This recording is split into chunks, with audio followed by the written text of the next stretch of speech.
وقف قانون کے سلسلے میں جمعیت علماء ہند کی مجلس عاملہ کی میٹنگ محمود مدنی کی صدارت میں ہوئی، جس میں کچھ اہم فیصلے کیے گئے۔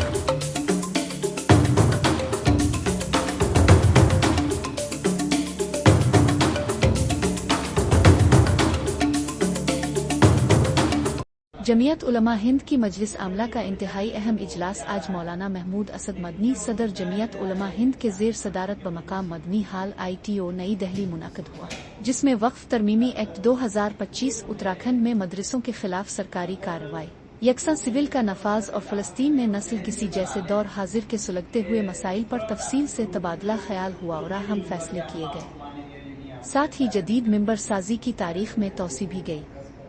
اجلاس مجلس عاملہ میں ملک بھر سے جمعیت علماء ہند کی مجلس عاملہ کے ارکان و مدعوین خصوصی شریک ہوئے اور کئی اہم مسائل پر تفصیلی رپورٹس پیش ہوئی۔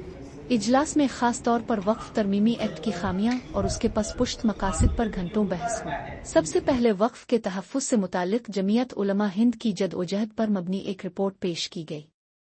اس کے بعد صدر جمعیت علماء ہند مولانا محمود اسد مدنی نے اس قانون پر روشنی ڈالتے ہوئے کہا کہ ہم یہ سمجھتے ہیں کہ قانون ملک کے دستوری معاہدے کے خلاف اور آئین ہند سے متصادم ہے، جو اکثریتی تسلط قائم کرنے کے لیے لایا گیا ہے۔ یہ صرف ایک قانونی مسئلہ نہیں بلکہ انصاف اور اصول کا معاملہ ہے۔ ہم نے اس طرح کے ظلم و ناانصافی کے خلاف پہلے بھی لڑائی لڑی ہے اور آئندہ بھی لڑیں گے۔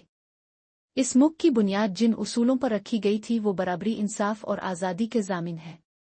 ایسا محسوس ہوتا ہے کہ آج ان بنیادوں کو متزلزل کرنے کی کوشش ہو رہی ہے۔ میں چاہتا ہوں کہ میرے یہ الفاظ صرف سنے نہ جائیں بلکہ محسوس کیے جائیں۔ یہ میری کمیونٹی کے درد اور جذبات کی ترجمانی ہے۔